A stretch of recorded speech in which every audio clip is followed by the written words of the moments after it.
In this next half hour, we're discussing a crime affecting as many as 200,000 people every year. You'll hear the stories of 3 women who are bravely sharing their experiences in hopes of making a difference.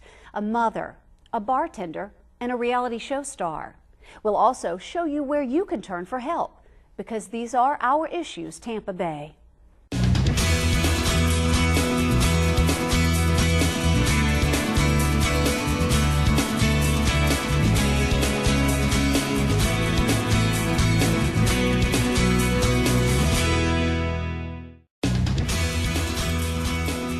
Hello, I'm Jen Holloway. In these next 30 minutes, we're tackling a very sensitive topic, sexual assault. It is preventable, and it's happening more than many of you realize. Our first guest is taking a very brave step to speak publicly for the first time about what she's been through.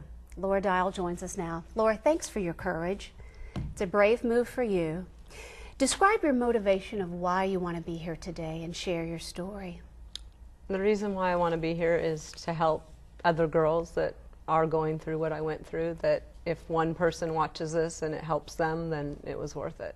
It's hard to share, it's hard to talk about, but I've always wanted it to be of some value to someone else, because I want someone to get help. So I want all of them to get help. I want them to know that they can. Right, and hopefully by the end of the day, this will at least reach one person and it makes a difference. Let's start from the beginning. Your sexual assault happened with a family member. Yes, when I was a child, my parents divorced and my mother moved us out of state. So I went when I was 13 for a summer to visit my dad. And I was there for a month. And he told me that I was special and his favorite child, and we had a different relationship. I was a very naive 13-year-old. And he bought me presents, and one thing led to another, and he ended up several times molesting me and over and over, and told me I could never tell, because then I would never be allowed to see him again. And even though you would think, why would I want to see him, he was still my father. And I knew it was wrong, but he was my father and said it was okay, and that it was a normal thing when your father loved you this much. And but if your parent tells you this is normal, as children we believe our parents. Yeah. Many survivors blame themselves. Did you blame yourself? Of course. I was 13 years old. Why didn't I say no? Why didn't I do something about it? Or did I do something to cause it?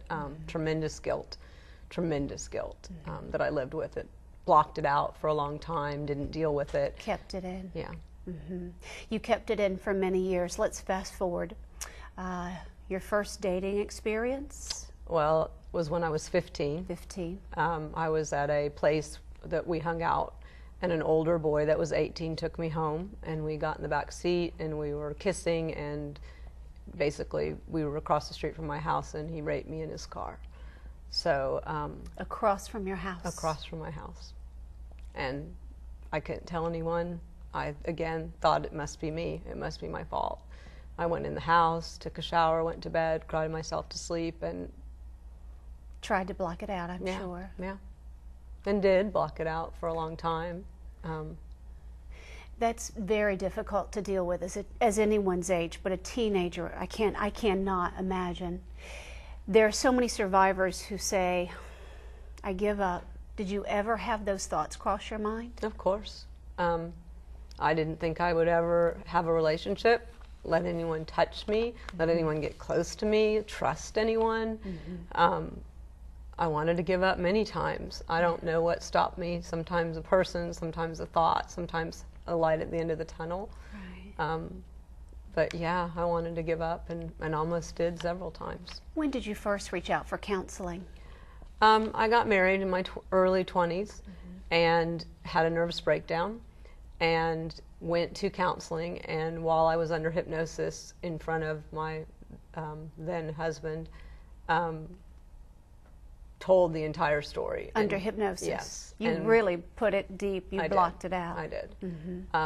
I mean, there was certainly signs all my life, but I had blocked it out. And so he and the psychiatrist, when I came out of it, I didn't really remember, but they were both like in shock. And eventually it all came back to me. And I confronted my father, actually. And wow.